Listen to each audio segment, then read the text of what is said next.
বন্ধুরা, কি অবস্থা সবার? কেমন আছেন সবাই? আশা করি সকলেই অনেক বেশি ভালো আছেন। আজকের এই ভিডিওতে আমরা দেখব ইমো একটি দারুণ সেটিংস।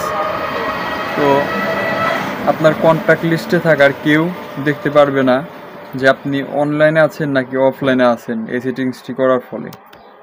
তো দেখেন আমরা কিভাবে এই সেটিংসটি করি। তো এই সেটিংসটি করার জন্য সবার প্রথমেই আমরা ইমো অ্যাপসে চলে যাব। এরপর এখান থেকে প্রোফাইলে ক্লিক করব।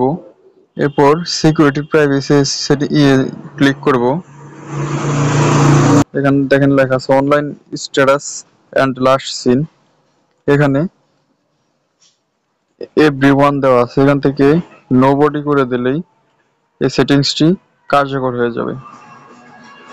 ওকে, হয়ে গেছে। তো এখন আমার কন্টাক্ট লিস্টে থাকা কেউ বুঝতে পারবে না, এই যে যেমন এই যে সবুজ কালার যে চিহ্নটা এরকম থাকবে না, বুঝতে পারবে না যে আমি অফলাইনে আছি নাকি অনলাইনে আছি।